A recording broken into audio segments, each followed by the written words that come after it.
দর্শক মণ্ডলী আসসালামু আলাইকুম। গ্রিন আর্কিটেক্টের পক্ষ থেকে আমি ইঞ্জিনিয়ার টুটুল আপনাকে অনেক অনেক অভিনন্দন এবং শুভেচ্ছা জানিয়ে আজকে 5 কাঠা জমিতে, অনেক জমি আছে প্রায় 10 কাঠা, 5 কাঠা জমিতে আমি একটা ডুপ্লেক্স বাড়ির প্ল্যান ডিজাইন এবং খরচের হিসাব আপনার মাঝে তুলে ধরার চেষ্টা করব। অসাধারণ কম্বিনেশন করে এ বাড়ির ডিজাইনটা তৈরি করা হচ্ছে। সামনের অংশে দেখেন, এই অংশটুকু কিন্তু একটা ওপেন রুফ রাখা হয়েছে, যার ফলে কিন্তু বাড়ির ডিজাইনটা আরও বেশি সুন্দর হয়েছে। এখানে সিঁড়ি দিয়ে কিন্তু ছাদে যাওয়ার জায়গা রাখা হয়েছে, সব মিলায় বাচ্চাদের খেলাধুলা করার জায়গা রাখা হচ্ছে, বড়দের বসার জায়গা রাখা হয়েছে, সব মিলে ছাদটাকে চমৎকার ডেকোরেটেড করা হয়েছে। দর্শক মণ্ডলী, আমি যদি এ বাড়ির অন্য কোনো সাইড থেকে দেখি তাহলে বাড়ি দেখতে এরকম দেখা যাবে, এই সাইড থেকে দেখলে আবার এরকম দেখা যাবে। বেশ কয়েকটা ভিউ আমি আপনার মাঝে তুলে ধরার চেষ্টা করলাম। দর্শক মণ্ডলী, আমি ইঞ্জিনিয়ার টুটুল আছি আপনাদের সঙ্গে। আমি কিছুক্ষণের মধ্যেই এই বাড়িটার আর্কিটেকচারাল ড্রয়িংটা আপনার মাঝে তুলে ধরার চেষ্টা করব। তারপরে এই ধরনের বাড়ি নির্মাণ করতে কেমন টাকা খরচ হয় তার একটা হিসাব আমি আপনার মাঝে তুলে ধরার চেষ্টা করব। তো দর্শক মণ্ডলী, আসুন আর্কিটেকচারাল ড্রয়িংটা দেখি। আর্কিটেকচারাল ড্রয়িংটি এরকম, এটা হচ্ছে গ্রাউন্ড ফ্লোরে একটা লম্বা জায়গায় মোটামুটি 5 কাঠা জমি।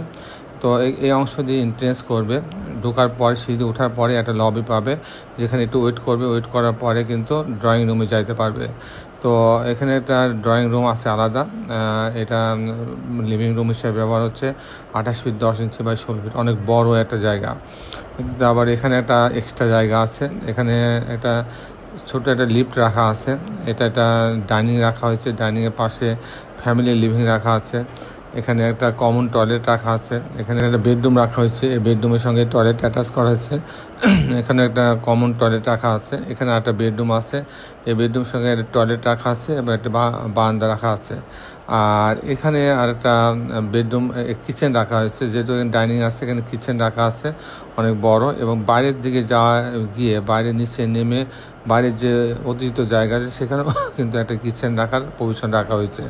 তো এটা হচ্ছে ইউনিট বি হিসাবে দেখানো হচ্ছে, এর সঙ্গে একটা টয়লেট দিয়ে একটা বারান্দা দিয়ে রাখা হয়েছে। তো এই হচ্ছে মোটামুটি এখানে 4টা বেডরুম দিয়ে একটা ইউনিট সাজানো হয়েছে।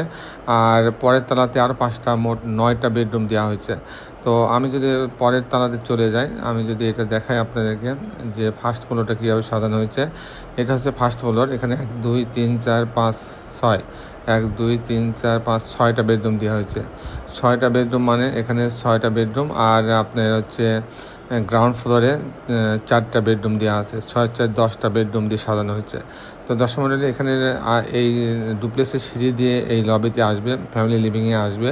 আসার পরে এখানে 5টা বেডরুম আপনি দেখতে পাচ্ছেন, যেখানে 6টা বেডরুম আপনি দেখতে পাচ্ছেন।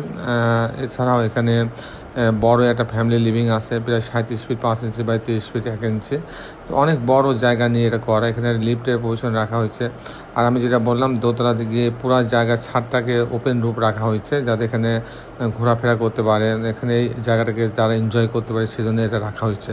এই হচ্ছে মোটামুটি আর্কিটেকচারাল ড্রয়িং ছিল। এখন দর্শক মণ্ডলী, আমি আপনাদের দেখানোর চেষ্টা করব যে এই ধরনের বাড়ি নির্মাণ করতে কেমন টাকা খরচ হয়, এই ধরনের বাড়ি নির্মাণ করতে কেমন টাকা খরচ হয় তার একটা হিসাব আমি আপনাদের তুলে ধরার চেষ্টা করব।